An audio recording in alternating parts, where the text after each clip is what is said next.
আসসালামু আলাইকুম। প্রিয় দর্শক, প্রথমে আমি ভিডিওটা নিয়ে কথা বলি।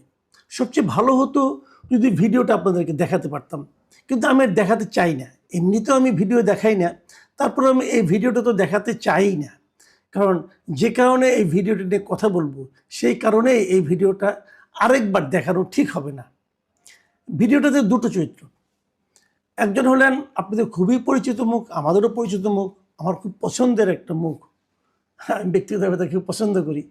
তার সরাসরি কথা বলতে পারার দক্ষতা, যোগ্যতা এবং মানে যুক্তিগ্রাহ্য কথা বলার জন্য মিস্টার হাসনাত আবদুল্লাহ, উনি ভিডিওটা একটা চরিত্র। আরেকটা চরিত্র হলো ছোট একটা বাচ্চা। এখানে দুজনের কথোপকথন। ভিডিওটা কিন্তু খুব ছোট, বেশি বড় না, মোটেই বড় না। সেখানে হাসনাত আবদুল্লাহ বলছেন মির্জা আব্বাস ক্যাডা, এবং জবাবে শিশিরা বলছে মির্জা আব্বাস চান্দাবাজ। মির্জা আব্বাস ও বলতেছে মির্জা আব্বাস চান্দাবাজ। মির্জা আব্বাস কেডা, মির্জা আব্বাস চান্দাবাজ। এই ছিল স্লোগান ধর্মী কথাবার্তা। মানে উনি ওই বাচ্চাটা হাসনাত আবদুল্লাহ সন্তান কিনা আমি ঠিক জানি না, তবে সন্তান না হলে সন্তান তুল্য কেউ একজন হবেন।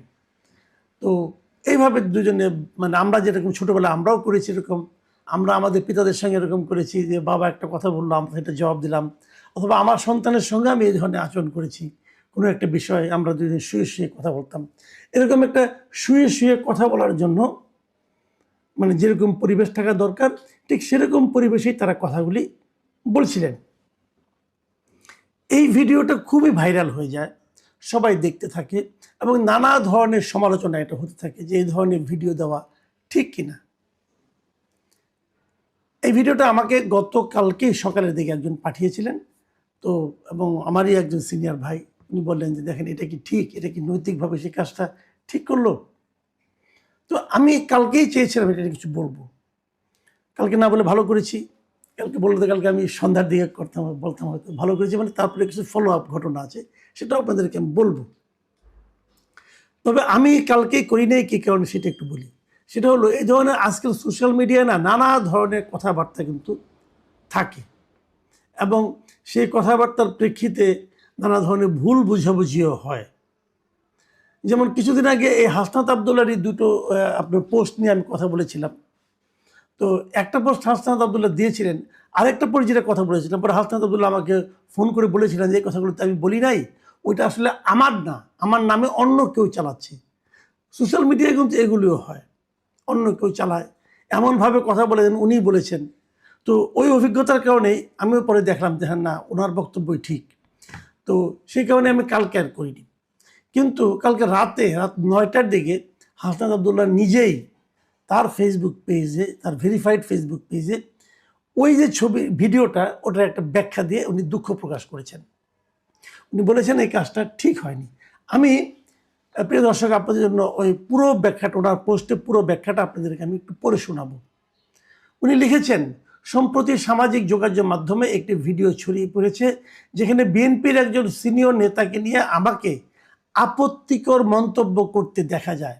ভিডিওটিতে একটি শিশুকেও কথা বলতে শোনা যায়, যা বিষয়টিকে আরও সংবেদনশীল করে তুলেছে।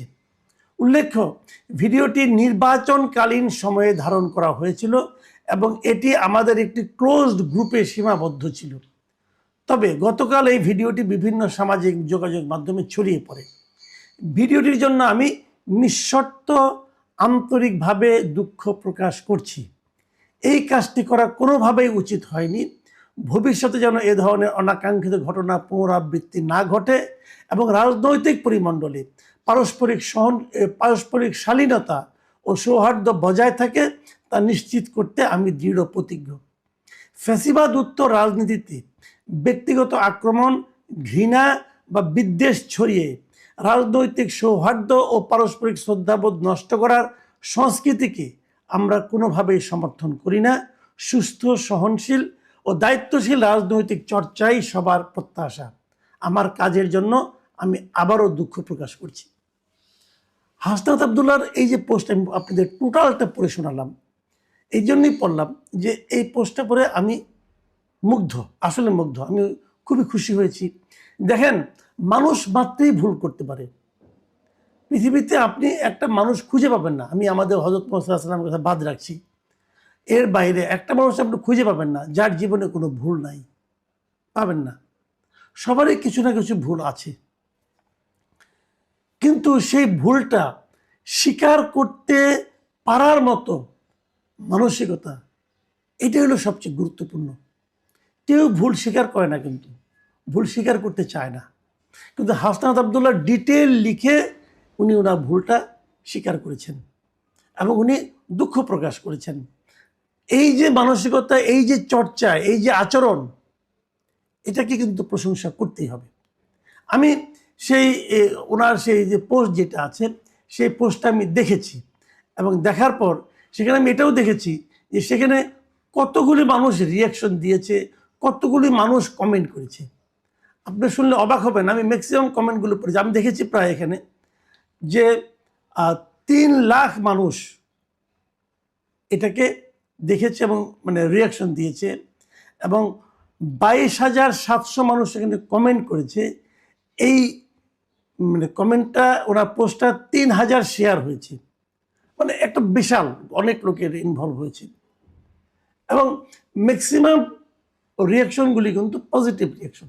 আমি কিছু কমেন্ট পড়ার চেষ্টা করেছি, সবগুলি কমেন্টে যে জিনিসটা নাকি কমন ছিল, প্রায় কমেন্টে, অধিকাংশ কমেন্টে, সেটা হলো এই যে দুঃখ প্রকাশ করে নিজের ভুলের জন্য ক্ষমা চাওয়ার যে প্রবণতাটা, যে কালচারটা, সবাই কিন্তু এটাকে প্রশংসা করেছেন এবং সবাই বলেছেন আপনি আগামী দিনেও এই চর্চাটা অব্যাহত রাখবেন।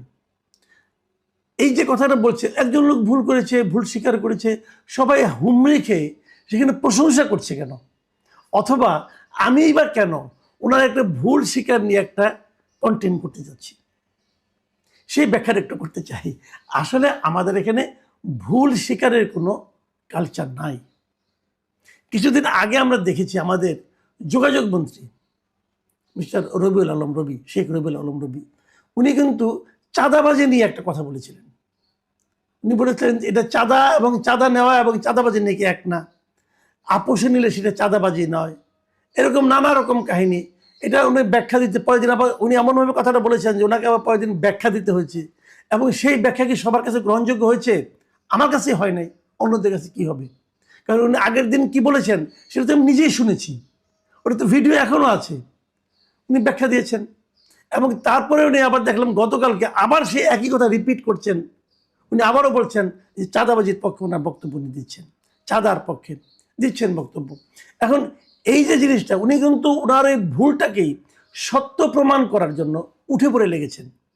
আমরা এরকম আগেও দেখেছি অনেক পলিটিক্যাল লিডার একটা কথা বলে ফেলেন, পরে বলেন কি আমার কথার ভুল ব্যাখ্যা করা হয়েছে। আর আমি ব্যাখ্যা করার কি আছে, ভিডিও চালাইছে, আপনি কি বলেছেন সেটা ভিডিও আমরা দেখেছি, তো ভিডিওতে আমরা ব্যাখ্যা কি করলাম? ওর তো ব্যাখ্যা করার কোনো সুযোগ নাই।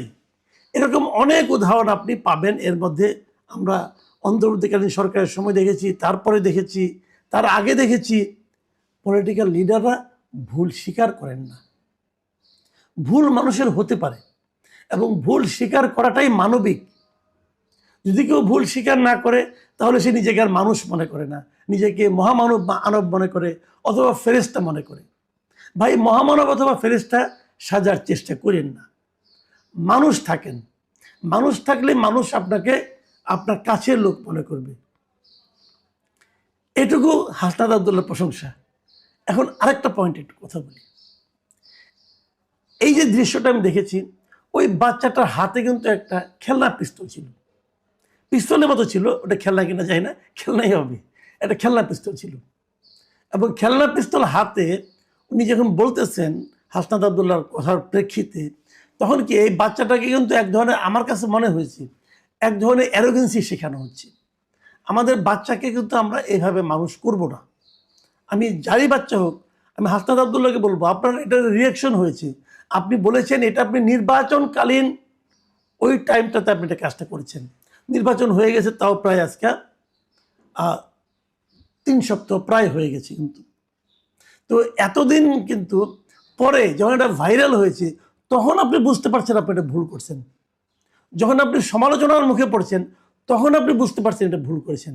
যে বাচ্চাটাই আপনার সঙ্গে এই বাইক ক্লাবে অংশ নিচ্ছিল, সে বাচ্চাটা কি জানে যে কাজটা ভুল ছিল তার? সে বাচ্চাটা কিন্তু জানে না। সে বাচ্চাটা কিন্তু এই ধরনের ধারণা নিয়েই বড় হতে থাকবে। তার শিক্ষা কিন্তু এটাই হবে যে হাতে একটা পিস্তল নিয়ে বলতে হবে ও চাঁদাবাজ, ও ঘুষখোর, ও মদখোর, এগুলি বলতে থাকবে।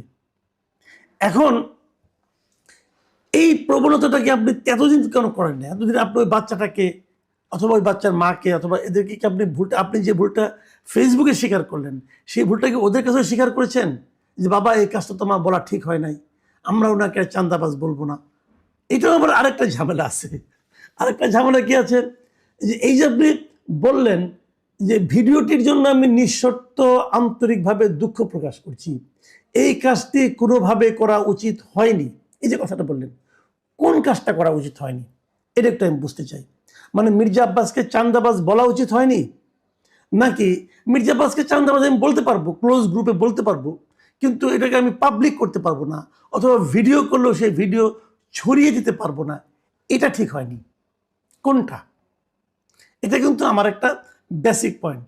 এখন প্রশ্ন হচ্ছে যে আপনি যে বলেছেন মির্জা আব্বাস চাঁদাবাজ, যদি এটা নির্বাচনের সময় হয়ে থাকে, তাহলে এই কথাটা কিন্তু আপনার যে সহকর্মী, আপনার দলের যে আরেকজন লোক মিস্টার নাসিরুদ্দিন পাটোয়ারি, উনিও কিন্তু নির্বাচনে প্রচারণা করার সময় সমানে বলে গেছেন। যদি আপনার বলা ঠিক না হয়ে থাকে তাহলে ওনার কি বলা ঠিক হচ্ছে? তখন যে তারা বললো, তখনও তো ওনার এই বক্তব্য সব শিশু কিশোর সবাই শুনেছে। তো ওইটা কি ঠিক ছিল ভাই?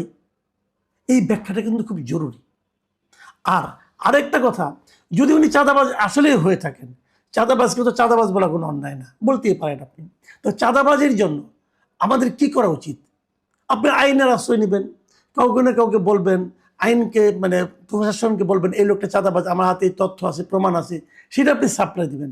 সেটা সাপ্লাই না দিয়ে পাবলিককে যখন আপনি বলতে থাকেন, তখন তো আসলে আপনি এক ধরনের পাবলিক নিউসেন্স ক্রিয়েট করেন। সেটাও কি ঠিক? ভাবুন,